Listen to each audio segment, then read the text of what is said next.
with the bands. Pose with the pose with the pose with the bands.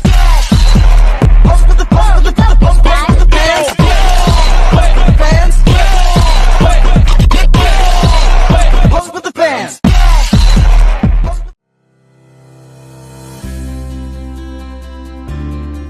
Identity is more than just our name, where we came from. It is shaped by the people around us, the norms we follow, and the society we live in. Today, we'll explore how social structures influence our sense of self by interviewing individuals from different walks of life. How do cultural expectations, family values, social media, and even economic class shape who we are? But before we proceed to our Quickie survey, let us first introduce ourselves. My name is Michi Semblante. And I am Fiona Denise Villana. Ready to explore, partner? Yes, partner, and let's start. Good afternoon, Doc Lali. Thank you for joining us today. So, before we start, can you please introduce yourself first? Good afternoon. Good afternoon to everyone. By way of introduction, my name is Eulalia Polgueras Monte Casile. I am a licensed midwife nurse. I am a licensed social worker. I am a licensed teacher, master in public administration, master in social work, master in business management administration in New Jersey, Britain. I finished my doctoral degree, a PhD in management, major human resource management and development through the House of Representatives Scholarship. And I finished my Bachelor of Science in Social Work in the University of Northeastern Philippines with flying colors. I graduated as cum laude, graduated as the most outstanding youth student leader of the Philippines. I graduated as scholar with the DSWD, the College Editors Guild of the Philippines, and the Bicol College Editors Council. I was the president of the College of Social Work in my alma mater and the president of the Student Supreme Council when I was a student. Thank you. So, here's the question, Doc. What role do you think family and traditions play in shaping who we are? Now, in the family, how do we spell family? Family. I-L-Y in the family meaning I love you. So if the family members doesn't love each other anymore, the family has famine. But if the family members love each other very much, the family becomes famous. So as a sister and a daughter in the family, I have to take my responsibilities, my role as a student, my role as a daughter, and my role as a sister to my brothers and sisters. And being the eldest daughter in the family, I have this responsibility to take care of my siblings. Not only my siblings, but also the neighborhood. Now, my role there is to enhance the social functioning of every individual since I am a licensed social worker. Thank you. So, second question is, what lessons have you learned about self-identity that you would like to share with the younger generations? Simply, what are your suggestions or advice in today's generation? Okay, always think positively. As a student, the formula for success is hard work plus self-determination times prayers equals success. So with your success in life, you must remain as humble as you are. And as a student, you should be passionate with dedication and commitment.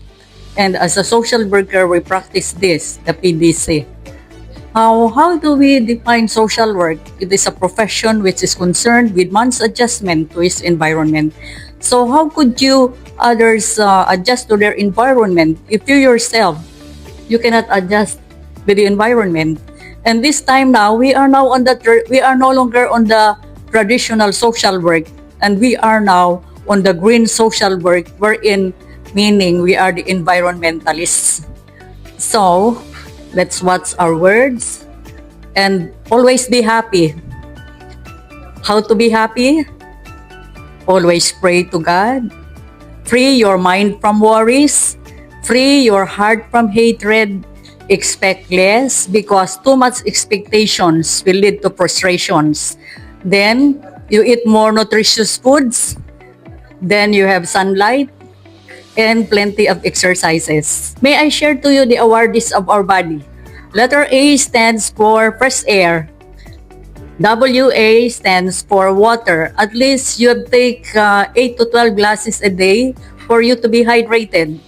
Then R meaning rest. So you must have 8 hours sleep rest and 2 hours midday rest.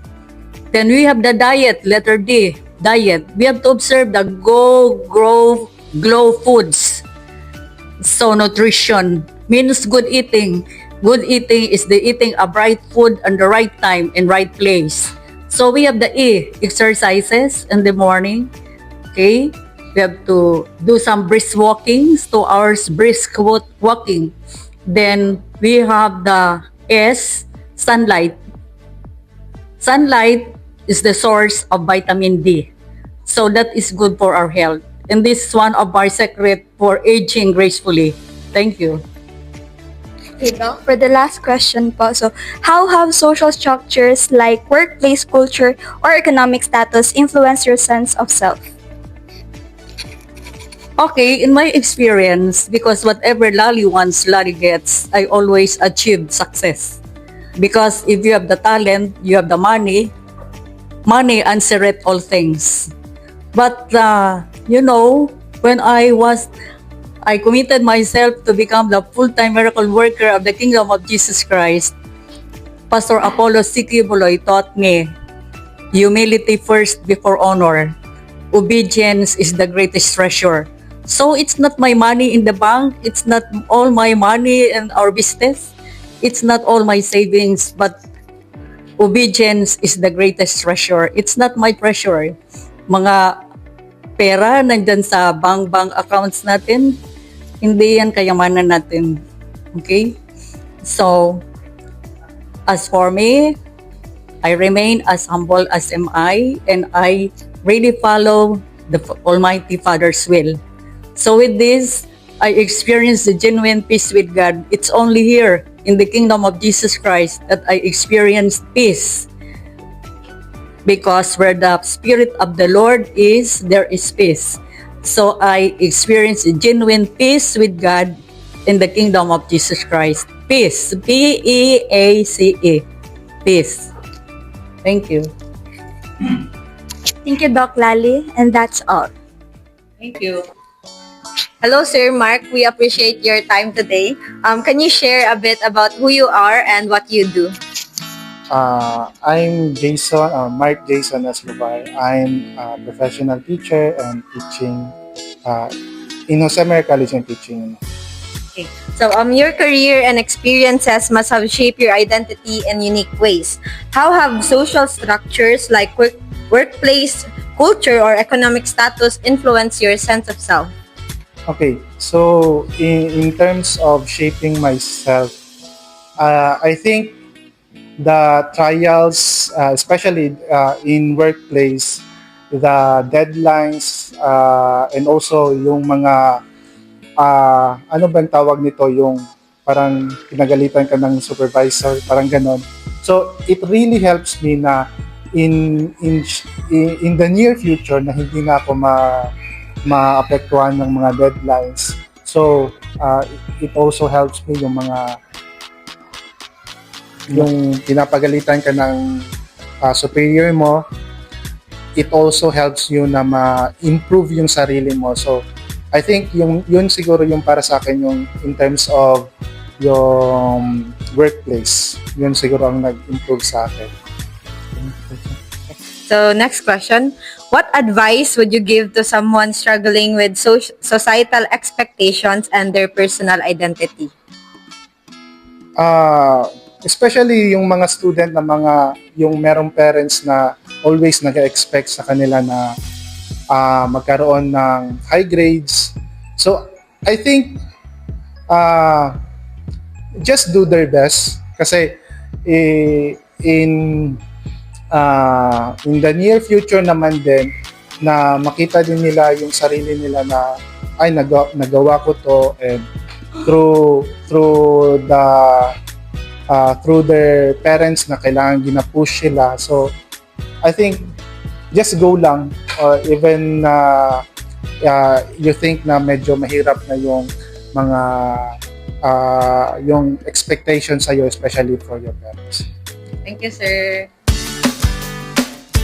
Hello, Mr. Arebe. So thank you for joining us today. So to start with, can you please tell us about yourself?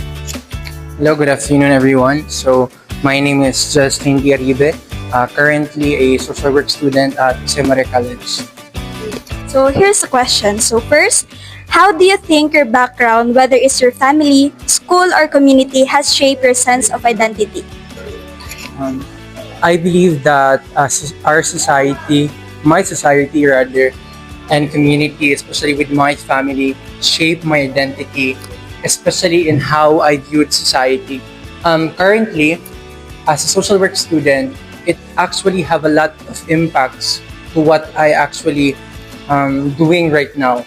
One of the reasons why I pursued the Bachelor of Science in Social Work is because of the shared identity that my society and my family shape of who I am today, including to be respectful to one another and to have empathy as one of the best and the most important quality of being a human being in our society. And also, it shaped me a lot because we are dealing with a lot of people, and our identity really shape of who we are, our personality as well. So I believe that it has a big role, our society, our community, and then most especially our family, and it shaped me of who I am today. So for the next question, as a student, what do you think is the importance of the society in shaping oneself? So as I mentioned earlier, I already mentioned about society's impact, but I would elaborate it more. So society has a really big impact and an identity of a person. As we all know, in this modern world, social media plays a very important role on the identity, especially of youth nowadays. And I believe that society really shape the young people, especially because, as we know, because of the people around us, we observe of how they act, and by how we watch them, by their action, we try to imitate their action. So with that, we build a kind of personal identity that we can actually get also from the people within our society. And I believe that society plays a very crucial role as well in identity for person. So for the last question, so in today's digital world, social media plays a huge role in shaping identity. Do you think the platforms like Facebook, TikTok, or Instagram influence how people present themselves? Have they affected your self-perception? Definitely, yes. You know what? As we all know, social media, it is a very impactful tool. And when we say impactful, it has changed the people mindset, the people thoughts with regards to things. And one of the saddest, I call this saddest because nowadays, people are trying to be not the person that they wanted to be, but because of how the social media imposing, because of what is the standards in the social media, they are trying to conform the standards, and it's not making them authentic, but it's making them because they want to be valued. And with that, with the social media platform, it builds a different side of themselves. And for those young people nowadays, I just wanted you to know that being yourself is the most important thing. And just love yourself. That is the most important thing that you need to remember. And many people actually valued you, and you are actually worthy to be valued. And also, let's go back with a TikTok, with a Facebook, and other social media platform. It is really they have really an impact in the identity of a person. One of like the pressure in the social media, and it puts a lot of things in the heart and mind of the young nowadays. And I think that's all. So thank you for having us today, and that's all. Thank you. As society continues to evolve, so does our understanding of identity. What's important is that we stay true to ourselves while embracing the changes around us. As what the philosopher Heraclitus said, change is the only constant thing in life. Thank you so much for our interviewees for sharing their insights, as well as you guys for watching this video. Until next time, keep reflecting on what makes you you. See you next time, guys. Thank you and goodbye.